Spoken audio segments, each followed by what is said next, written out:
Hi. ఒక హాస్యభరితమైన చిన్న joke లాంటిది అన్నమాట. మనం అప్పుడప్పుడు ఇట్లాంటివి కూడా ఆలోచిస్తూ ఉంటాం. ఏంటంటే ఒకప్పుడు ఒక త్రాగుబోతు ప్రతిరోజు తాగేవాడు. తాగి తాగి తాగి చనిపోయాడు అనమాట. చనిపోయిన తర్వాత ఆయనను స్వర్గం తీసుకెళ్ళారు. మరి తాగుబోతేంది స్వర్గం తీసుకుపోవడం ఏంటి? గమ్మత్తుగా ఉంది కదా.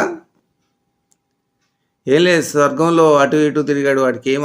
వాడికి ఏం తోచలేదు. తాగుబోతూ ఎప్పుడు రోడ్ల మీద పడేవాడు, అటు తిరిగేవాడు, ఇటు తిరిగేవాడికి ఎకాఎక్కన స్వర్గం కనిపించేసరికి ఆశ్చర్యం అయిపోయింది. అటు ఇటు తిరిగాడు.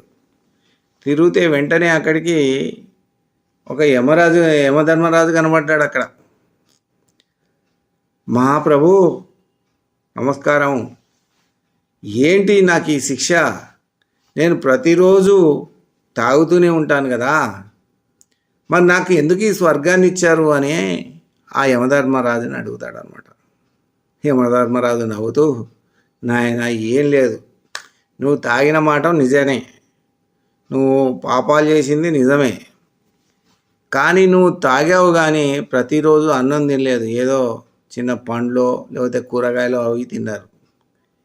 ఇవన్నీ ఏమైందంటే మా భాష లోపల, మా టెక్నికల్ దాని లోపల ఏమైందంటే ఇది ఉపవాసానికి లెక్కలో వచ్చేసింది నాయన.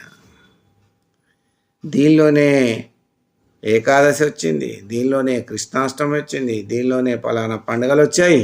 నువ్వు ఇన్ని రోజులు తాగావు కాబట్టి ఆ